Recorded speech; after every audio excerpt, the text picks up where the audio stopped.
Terkait viralnya di media sosial permasalahan naiknya retribusi pajak sekitar 400% dan meninggalnya seorang pedagang, maka Ketua DPRD Kota Tebing Tinggi Sakti Hadapi Nasution mengadakan rapat dengar pendapat lintas komisi. Terkait permasalahan pembagian kios pada Pasar Gambir dan Pasar Impres, dengan mengucapkan Bismillahirrahmanirrahim, rapat dengar pendapat hari ini Senin tanggal 12 Januari 2026 saya buka dengan resmi. Persoalan RSKP dan juga ini hari ada yang meninggal dunia.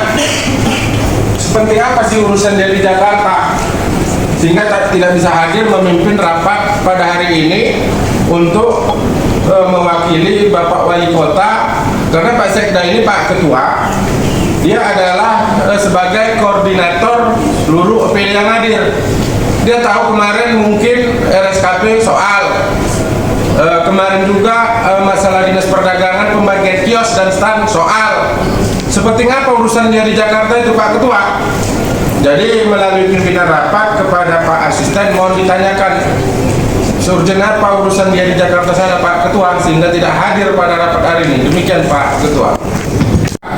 Sebelum dimulai rapat kita, ini menjadi catatan bahwa kehadiran Sekda ini adalah bentuk ketidakpedulian terhadap masyarakat Kota Tebing Tinggi.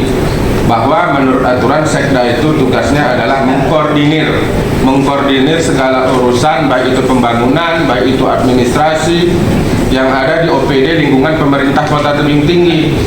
Kehadiran Pak Sekda merupakan tanggung jawab penuh terhadap seluruh program yang ada di Kota Tebing Tinggi nih Pak Ketua. Untuk selanjutnya Pak Ketua, demi lancarnya rapat, kita mulailah minta keterangan kepada para OPD yang berkaitan dan juga para pedagang yang berkaitan. Demikian Pak Ketua. Sama-sama kita hormati Bapak pimpinan rapat, Bapak Ketua DPRD kita, dan juga izin Pak yang mewakili Bapak Sekda hadir bersama kita, Bapak Asisten 2, Bapak Rica, dan begitu juga dengan Bapak Ibu dari anggota DPRD yang terhormat lintas komisi hadir bersama kita dari Komisi 1, 2, dan 3. Begitu juga dengan Bapak Ibu orang tua kami, para pedagang yang berada di wilayah binaan kami, Dinas Perdagangan Koperasi UKM Kota Tebing Tinggi hadir bersama kita, para pedagang kita dari perwakilan. Begitu juga dengan seluruh rekan-rekan OPD teknis yang boleh berhadir pada hari ini. Perkenalkan, saya Mario Marpau, Kepala Dinas Perdagangan Koperasi dan UKM Kota Tebing Tinggi. Berkaitan dengan tarif stand ataupun kios. Yang kedua, persoalan ada video yang kami terima seolah-olah ada keributan di sana sehingga menyebabkan adanya kematian. Tolong dulu Bu, melalui pimpinan fokus dulu yang dua ini Pak Ketua. Itu harapan supaya jelas ya, jangan dulu kesana kemari ya Bu. Pak izin, saya kan menceritakan kronologis kejadian. Saya mensosialisasikan ke pedagang fungsi pasar itu yang ketiga pasar A, B, C itu untuk sayur dan buah, daging, ikan dan ayam supaya masyarakat juga tahu. Pak Asisten waktu kejadian ini tahu ada di tempat. Tidak ada kan? Pak Sekda juga tidak ada kan? Tidak ada. Sehingga ibu ini menjalankan tugasnya jadi macam makan sendiri. Kalau tidak macam makan sendiri, artinya begitu dimulai rapat ada stressing maunya OPD ini, sehingga jelas urusannya apa. Karena mengingat waktunya nih Bu. Siapa? Karena semua anggota DPRD di sini juga ingin menyampaikan apa yang menjadi tugasnya sebagai wakil rakyat. Melalui Pak Ketua, izin saja Pak Ketua. Kita kan mau klarifikasi, kasih juga lah Pak. Saya juga membicarakan dan menyampaikan hal yang sebenarnya begitu. Jadi karena ini ada kaitannya kepada ketika Bapak dan kami mensosialisasikan fungsi pasar. Kemudian yang kedua, saya mensosialisasikan adanya perubahan tarif retribusi.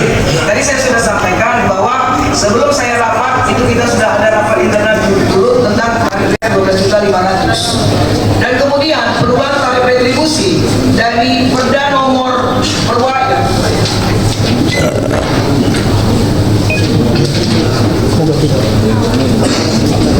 dan adanya perubahan. Izin bukan saya tanya dulu sebentar terkait saudara almarhum Lindon Malang memang benar ini pingsan di lokasi. Ya, jadi suasana rapat kemarin itu Pak sangat ribut sekali Pak. Jadi saya bilang Bapak itu berbicara memang sedikit emosi gitu. Saya bilang kepada Bapak Ibu pedagang, Pak, Bapak Ibu tolong janganlah ribut sekali. Saya udah pusing kepala saya, ribut sekali rapat ini. Tolong didengar dulu Bapak ini berbicara, jangan semua berbicara. Mana yang mau didengar? Dengar dulu, simak dulu, cermati apa yang disampaikan Bapak ini supaya kita paham. Begitu ribut. Kemudian ada yang memvideokan. Saya bilang, Bapak mengapain video-video? Ini rumah kita, ini rapat internal kita. Kalau Bapak video dan live, komen orang bisa positif, bisa negatif. Kita membahas masalah kenaikan tarif retribusi. Ini saya sosialisasikan sebelum nanti ditetapkan sebagai perda. Saya sampaikan apa yang dari hasil rapat kepada Bapak Ibu sekalian. Perubahan tarif retribusi untuk kios dari 75.000 sekarang ini jadi 300.000. Kalau kita bagi 30 hari ada kenaikan 10.000 lah. Jadinya setiap hari. Kalau dulu Pak, 5.000, 2.500 lah satu hari. Kenapa Pak? Izin Pak. Kenapa dilakukan tarif retribusi? Karena selama ini lebih tinggi lah pedagang kaki lima dibandingkan dengan kios. Kalau pedagang kaki lima 3.000 rupiah Pak, kali 30 hari 90.000. Pedagang stand 65.000 Pak, dibagi dengan 30 hari, kecil ya Pak ya. Kemudian juga untuk kios 75.000 dibagi 30 hari 25.000 ke 2.500 Pak. Jadi saya Bapak itu langsung berbicara. Kemudian ada tekanan-tekanan juga dari Bapak Mansur Jerigoringo, saya katakan langsung Pak. Kemudian juga dengan Ibu Erawati juga di belakang. Bapak itu sepertinya saya lihat panik. Saya dengarkan mic-nya, saya dengar Bapak itu berbicara. Tidak lama berbicara Bapak itu cerita tentang Bapak Pusbaya, Bapak Menteri Keuangan itu pajak itu diringankan. Kenapa diberatkan? Saya masih dengar. Gak lama kemudian Bapak itu pingsan. Mohon maaf, lidah Pak sedikit agak keluar seperti itu. Saya kaget tuh, begini gitu. Saya letakkan mic di kerumuni pedagang. Saya bilang geser, nanti kekurangan oksigen Bapak jangan dikerumuni. Langsung Pak, saya bawa lari. Kami semua dengan staf saya, langsung dengan mobil dinas saya langsung Pak. Dan saya ikut di dalamnya sambil melihat Bapak itu kami bawa ke IGD bersama dengan istri. Ada ibu, saya rasa itu istri Bapak itu langsung ditangani oleh rumah sakit kumpulan panik kita Pak. Dan itu langsung cepat tenaga medis kita. Saya bilang rescue, tolong bednya, tolong alat pernapasan langsung dibawa perawat kita dan dokter. Dilakukan langsung tindakan Pak. Saya bilang tolong rekam jantungnya, saya bilang langsung dipasang semuanya, dipompa. Kemudian saya telepon polisi Pak. Saya juga tentu mengamankan situasi. Saya panggil polisi, terus langsung sebelum berpulang Bapak itu juga ada polisi di hadapan kita di situ. Kita melihat dokter melakukan tindakan. Keluarga panik. Adalah keluarga yang mau ambil jarum, mau mencucuk kakinya. Langsung perawat mengatakan jangan dipegang dulu Pak. Serahkan kepada kami medis untuk menyelesaikan. Begitulah kondisi keadaan. Kemudian berpulanglah beliau ini. Terus saya langsung tanya ke dokter, sudah berpulangkah Bapak ini? Sudah, karena saya dengar informasi sudah meninggal. Saya bilang, apa riwayatnya Pak? Ada riwayat diabetes mellitus, kemudian juga res kardio, jadi artinya henti jantung. Itulah yang saya dapat dari rumah sakit. Terus saya langsung keluar ketemu dengan polisi. Jadi sudah benar tadi keterangannya bahwasanya pingsan di lokasi. Pingsan di lokasi. Dan pihak ibu sudah membawa ke rumah Langsung sakit. saya yang membawa. Di rumah sakit akhirnya meninggal dunia. Siap. Itulah pakai tanggung jawab ibu. Iya. Setelah ini ada nggak